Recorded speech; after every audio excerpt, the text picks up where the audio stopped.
Oui, t'es filmé. Et nous sommes dans les 10 premiers kilomètres. Plus que 110.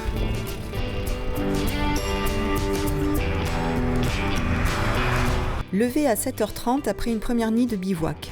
Il pleut, la tente est bien humide, mais nous avons bien dormi. Il nous faut presque 1h30 pour tout plier, ranger, et nous voilà de nouveau sur les vélos. Retour à Miélan pour un café croissant et pour acheter des sandwichs pour midi. Et on se lance pour notre étape du jour avec le soleil qui fait enfin son apparition. On attaque direct par une belle montée, que madame, qui n'est vraiment pas du matin, termine en poussant le vélo. Dur la reprise.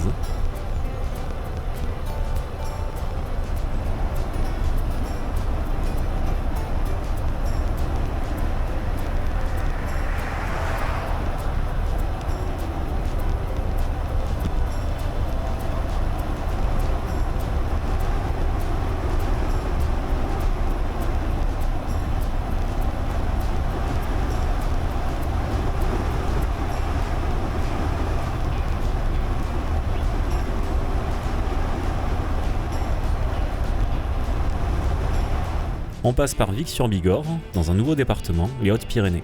On s'arrête pour remplir les bidons et grignoter, enfin surtout moi, qui entame déjà mon sandwich. Petite parenthèse pour vous faire un point sur l'approvisionnement en eau lors des voyages à vélo. En France, il est difficile de trouver des points d'eau dans les villes. Toutes les fontaines ont été condamnées. Une solution est de trouver un cimetière, ce qui n'est pas toujours possible. L'autre solution est de demander aux commerçants. Je dois dire qu'à chaque fois que nous l'avons fait, les commerçants n'ont jamais refusé, heureusement.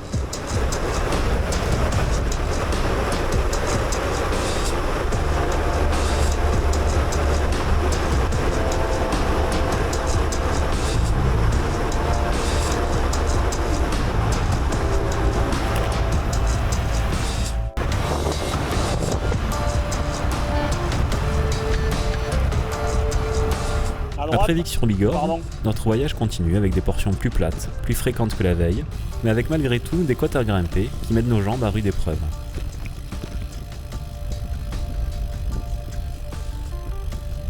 Il y a des grosses collines au-dessus là et on va tout droit dedans.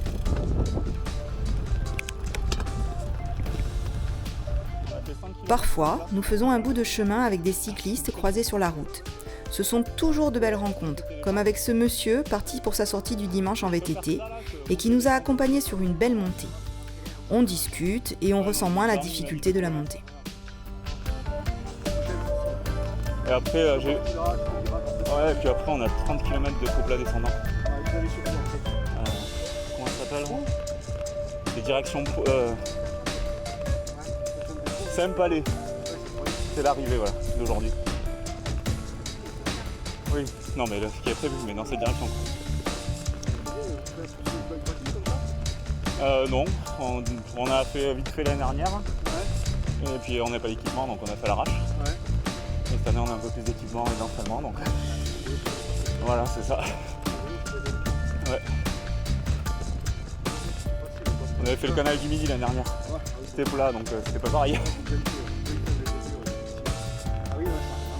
Non, ouais, le dénivelé était négatif tous les jours. Après le pause, voilà, il faut se faire assamer, quoi. Faut attendre que ça passe. Oui, bon, on fera des pauses s'il faut. Ah, oui, on prendra des photos. C'est ça, attention, on se fait tout doubler, ça c'est la règle d'or. Oui. Une fois, moi je me fais doubler. Les mecs ils oublient tout, ils font vite, ce qu'ils veulent, mais bon, après chacun sa vitesse, quoi. Oui, c'est ça.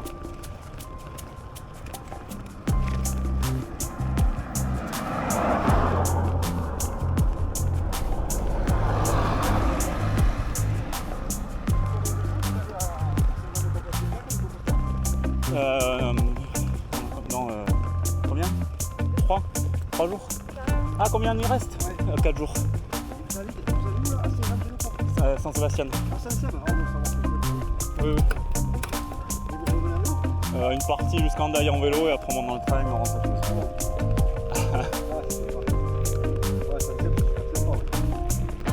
On est un peu plus dans les terres en fait, on n'est pas exactement à Saint-Sébastien.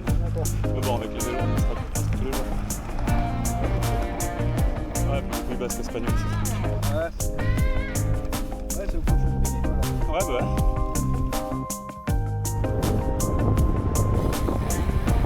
Après une bonne partie de la journée sur des routes tranquilles, nous arrivons enfin à Pau, département des Pyrénées-Atlantiques.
Déforme les trucs de la caméra. On est mort. On est mort. Enfin moi surtout.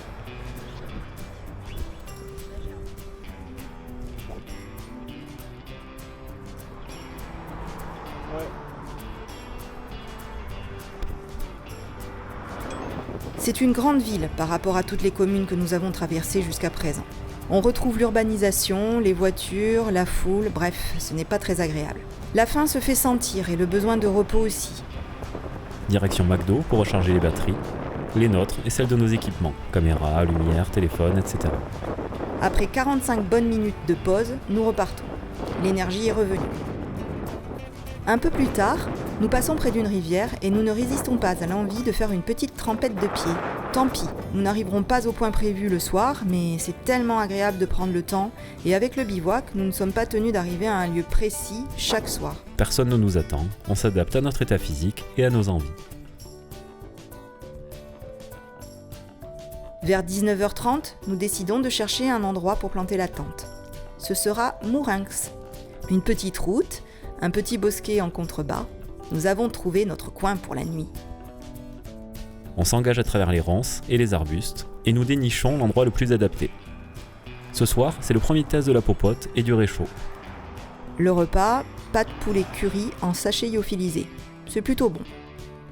Cette soirée est hors du temps. On a l'impression que des animaux nous observent, on entend plein de bruits suspects et on se fait une belle peur en pensant avoir été repérés par les habitants voisins. Pas tellement courageux les voyageurs à vélo, mais en y repensant, c'était très drôle. Un café et au lit. Personnellement, ce fut mon endroit de bivouac préféré.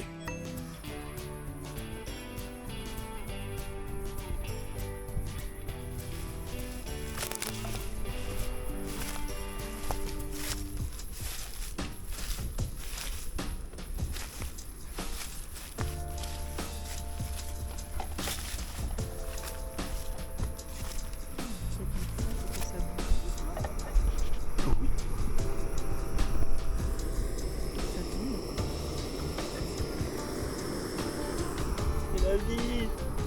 On va manger. Tu sais que je sais pas vraiment. Oh non.